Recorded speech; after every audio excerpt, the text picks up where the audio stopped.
гістарычныя кнігі, падручнікі ды нават дапаможнікі для прафесійных дантыстаў. Шлях да рэалізацыі свайго хобі у Сергея Клімовіча быў няпросты. Але няпростае ў яго і самое хобі – аўтарскія аздобы ў сярэднявечным стылі. Мое увлечение началось около 20 лет назад. Я был тогда членом военно-исторического клуба «Стяга» Олега Святославича. И просто негде было этого всего взять. Поэтому сначала сделал один предмет, получилось, второй получилось. Как-то так мелкими шагами дошел до всего этого.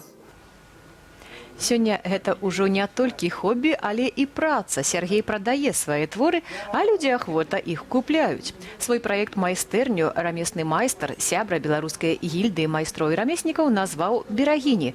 А персцёнкі і бранзалеты, якія можна пабачыць сённяшняга дня на выставе ў абласной бібліятэцы ў Гомлі, не пасароміліся б насіць і нашыя продкі.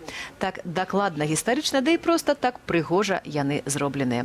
Дарэчы, у перспектыве майстар плануе дабудаваць новую майстэрню, каб рабіць яшчэ больш цікавых і неардынарных вырабаў. Выстава ж будзе дзеяць да сярэдзіны красавіка.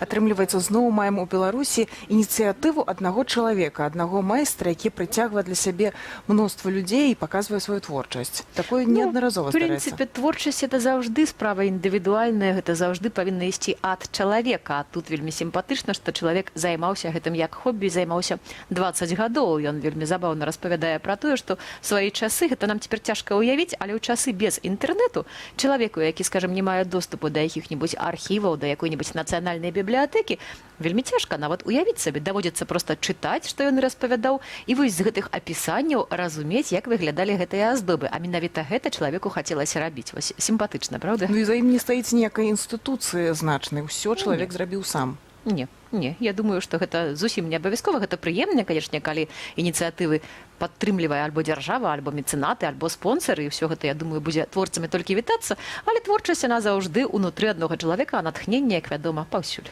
Творчасць унутры чалавека, моц унутры чалавека, і на гэта прыемна глядзець.